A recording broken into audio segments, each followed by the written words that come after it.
ஒரு குழந்தைய வச்சே சமாளிக்க முடியும். நீங்க எப்படி மேம் 3 குழந்தைங்களை வச்சு சமாளிக்கிறீங்க? என்னங்க புரியலையா? நேற்று நான் ஒரு வெயிட் லாஸ் ரெசிபி வீடியோ ஒன்று போட்டிருந்தேன். அதுல என்னோட 3 கிட்ஸுமே வந்துட்டு நான் காட்டியிருந்தேன். ஸோ அதுல இருந்து நிறைய பேர் எனக்கு பிரைவேட்டா வந்து பாத்தீங்கன்னா இந்த ஒரு கொஸ்டின் தாங்க கேட்குறீங்க.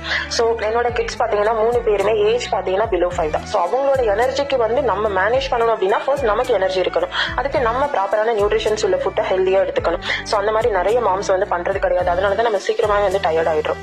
ஸோ நீங்களும் இனிமே வந்து ஹெல்தியான ஃபுட்ஸ் எல்லாமே எடுத்துக்கிறதுக்கு ஸ்டார்ட் பண்ணுங்க. இந்த மாதிரி ஹெல்தியான ரெசிபிஸ் வேணும்னா நம்ம பேஜை மறக்காம ஃபாலோ பண்ணுங்க. நான் இனிமே ரெகுலரா இந்த மாதிரி ரெசிபிஸ் வந்து ஷேர் பண்ண போறேன். அதோட வெயிட் லாஸ்க்கான டிப்ஸ், இந்த மாதிரி உங்களுக்குள்ள கொஸ்டின் அண்ட் ஆன்சர் பண்ண இந்த மாதிரி நிறைய வீடியோஸ் வந்து நான் ரெகுலரா கொடுக்க போறேன். அதனால பேஜை மறக்காம ஃபாலோ பண்ணிக்கோங்க. இந்த 5 டேஸ்ல மட்டும் நம்ம கிட்ட நியூ இயர்ஸ் சேலஞ்ச் ஸ்டார்ட் பண்றதுக்காக 1000+ மெம்பர்ஸ் வந்து என்ரோல் பண்ணிருக்காங்க. உங்க எல்லாத்துக்குமே என்னோட ஹியூஜ் கங்க்ராச்சுலேஷன். டெஃபினட்டா இந்த இயர்ல உங்களோட ஹெல்த் ரிவர்ஸ்ல நீங்க உங்களுக்கு கொடுத்துக்க போறீங்க. சோ என்னோட 3 கிட்ஸுமே பாத்தீங்கன்னா ஒருத்தருக்கு ஒருத்தர் வந்து ரொம்ப கேரிங்கா இருப்பாங்க. சோ அதை பார்க்கும்போது ரொம்ப ஹாப்பியா இருக்கும். இதுக்கு மேல என்னடா வேணும் அப்படின்ற மாதிரி தான் இருக்கும். சோ டெஃபினட்டா நீங்களும் வந்து வெயிட் லாஸ் பண்ணணும்னு நினைச்சீங்கன்னா ஸ்கிரீன் உள்ள நம்பருக்கு வாட்ஸ்அப்